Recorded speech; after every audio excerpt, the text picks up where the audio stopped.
Hello, I'm Robert Emmanuel Duke. I'm a leadership development enthusiast. I've got a strong belief that the development of Africa depends on the caliber and the quality of leaders that we have. Therefore, I believe that for us to develop Africa, to catalyze and champion the process of development of the African continent, we need to develop the leaders first. It is my long established belief that the moment we come up with leaders who have got the right mindset, we train the leaders with the right skills to develop Africa, Africa will develop rapidly, and Africa will be able to stand toe to toe with other great continents. Africa shall be a beacon of excellence, shall be a light of the world. Africa will begin to process its own value add its own products, its raw materials.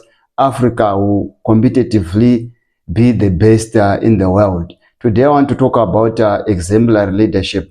Leaders must set good examples in terms of their values, in terms of doing what they do. If leaders are talking about success, they must be the success itself.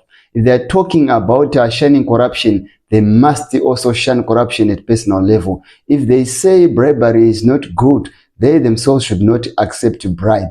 If they say nepotism is not good, they must be the first ones to show and demonstrate that indeed nepotism is not good because of how they behave, because of how they interact with others, how they live, and how they behave. So leaders must set good examples which inspires and ignites passion amongst others, amongst their team members, their nations, the citizens. Leaders must be a beacon of hope. Leaders must set good examples. Leaders must be creative so that they create a situation whereby those who follow them, those who are their team members, will be able to be creative because they're inspired by their actions. So leaders must be the best which they want to see in others. Leaders must be the example itself.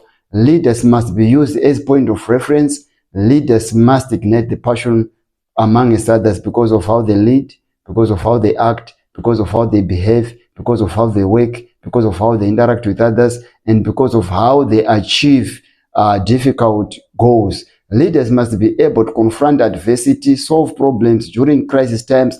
Leaders must have the ability to move even in the uncharted waters and uncharted territories. And when they do that, others will begin to believe in the possibility of things. Others will begin to have hope. Others will be able to challenge the status quo and to challenge all the odds, defy the odds, and be able to